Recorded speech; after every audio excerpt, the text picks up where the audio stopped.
Turning your passion into a job.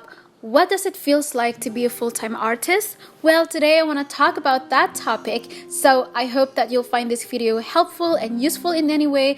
I'll share with you some tips, some heads up, anything at all based on my own personal experience, what it's like to be a full-time artist and how to turn your passion into a career. Just know that this is just a general sharing type of chat. So, just take it with a grain of salt.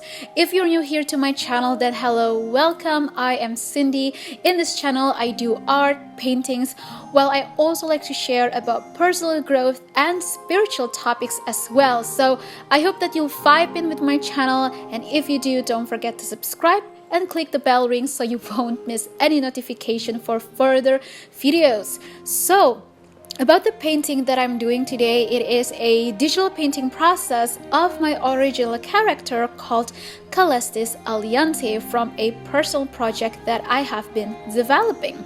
So now on to the topic. The thing that I learned, especially now that I am, developing my personal project for quite some, I think like 2 years, I guess, so far, I learned a lot that turning your passion into a career is not as sweet as you would think it would be. I mean, yes, it is a dream come true, and yes, with all of the success, with all of the income, with the networking and the connections that you have and that you keep, receiving, and everything is improving, it feels like it's a dream come true, because I guess for me it is. But the process, there will always be ups and downs. There will always be one of those, what they would call good month and bad month. Well, I personally don't want to see it as good month or bad months anymore, because it kind of just makes me feel bad sometimes, or like I'm not doing enough. So instead of seeing it that way, I would just think that, well, that's just part of the process. So the very first thing that I want to say is that it is very important for you to appreciate wherever you are at the process of learning and improving your career and knowledge in general, because you cannot expect to go from level 1 all the way to level 5 or even to level 10. If you do that, then it's just going to be messy. It's not going to work out. There's so many things that you have to learn. The very first thing is, of course, about being disciplined and being very clear in managing your own time and schedule as well. If you want to have a successful outcome, if you want to have a successful project, you have to have a solid plan, taking in the necessary step by step to properly plan everything, take notes, take lists, journaling, and all of those kind of things. You have to do it. If you don't know, then, well, there's so many great tips and tutorial videos out there for free on YouTube, or you can search for articles, for blog posts, and even workshops as well that can be very beneficial for you to learn what it's like to handle a business.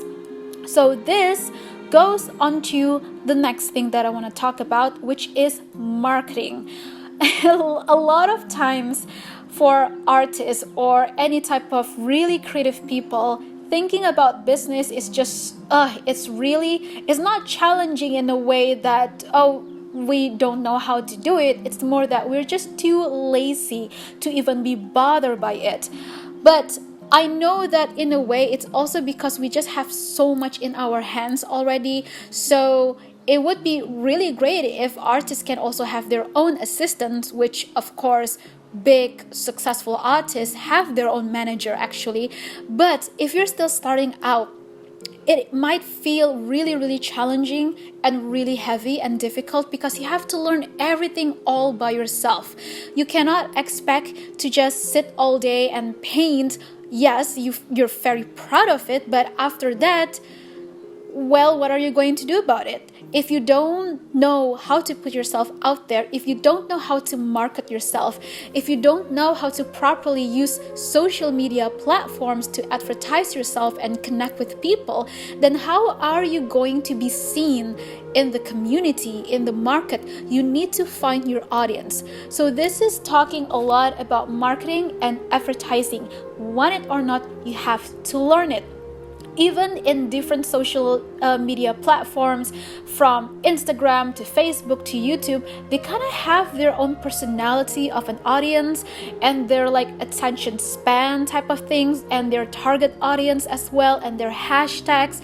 So there's just so many things that you have to learn all by yourself, but there are so many resources out there for free. So what I really want to tell you is that you have to be ambitious enough to search for your own. You have to make your own first move to learn, to improve, and learn and improve and learn and improve. But of course, don't forget to practice and experiment with it as well. Sometimes you just have to experiment and fail, because that's how you are going to know what really works for you and for your audience and what doesn't.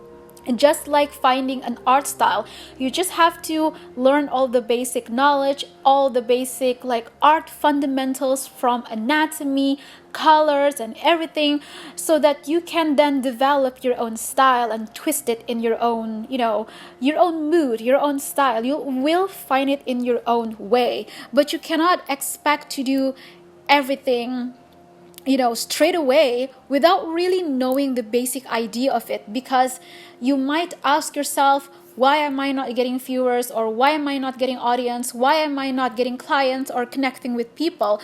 The first thing is, of course, yes, it takes time. You have to be patient. It's a process.